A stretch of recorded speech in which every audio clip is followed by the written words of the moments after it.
Sir बोला।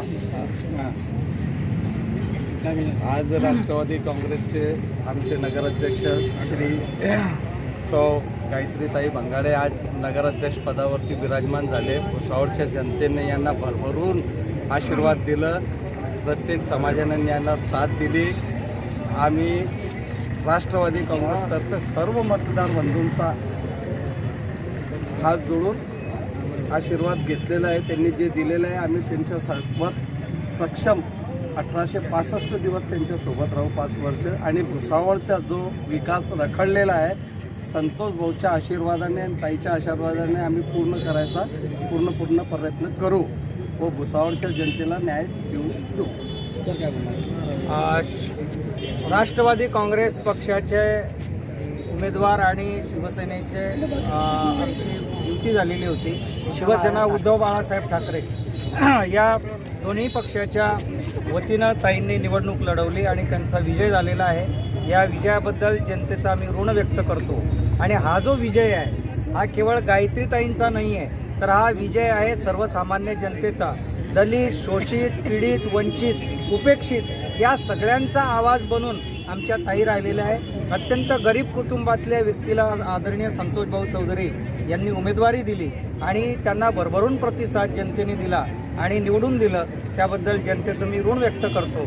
आणि एक महत्त्वाचं सांगतो कि बड़ी मेहनत से लिखा भीमजी ने संविधान है, उसे चाहे जो बदलना वो मूर्ख नादान है, ये तो बस वतन की शान है, ये तो बस वतन की शान है। संविधानाने आरक्षण दिलं, आरक्षण दिल्यामुळे महिलांना आरक्षण मिळालं आणि त्यामुळे एका आरक्षणामुळे एक मागासवर्गीय महिलेला निवडणूक लढण्याची संधी मिळाली आणि ताईंना एक नगराध्यक्ष पदावर सर्वसामान्य कुटुंबातल्या व्यक्तीला काम करण्याची संधी मिळाली आहे। याचं सारं श्रेय आदर घटनेला आहे। आणि केवळ घटनाच नव्हे तर हा आरक्षण असून चालत नाही, तर दमदार कोणीतरी पाठीशी असावं लागतं।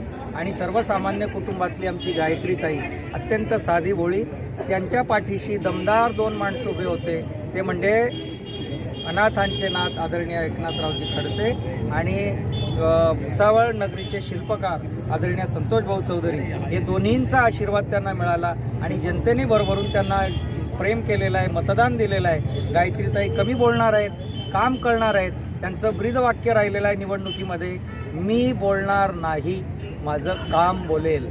त्यामुळं येणाऱ्या काळामध्ये सर्वसामान्यांचे प्रश्न गायत्रीताई सोडवतील असा विश्वास मी व्यक्त करतो। आणि सर्व मतदारांनी जे आमच्या दोन्ही पक्षाला यश दिलेलं आहे त्याबद्दल ऋण व्यक्त करतो। आणि आपण पत्रकार आहात, लोकशाहीचे चौथा स्तंभ आहात, आपण जागल्याची भूमिका ठेवणारे आहात। जे काय म्हणून शहरामध्ये करण्यासारखं असेल आवर्जून आपण आमच्या लक्षात आणून द्या। गायत्रीताई आणि सगळे आलेले सगळे नगरसेवक आपल्या मार्गदर्शनाने आणि सहकार्याने भविष्यामध्ये वाटचाल करतील आणि एक नवीन पर्वाची विकासाची गंगा जी संतोष भाऊंनी सुरू केली होती, जी खंडित झालेली होती 14 वर्षामध्ये, ती पुढे आता गायत्रीताई आणि आमचे चेतन भाऊ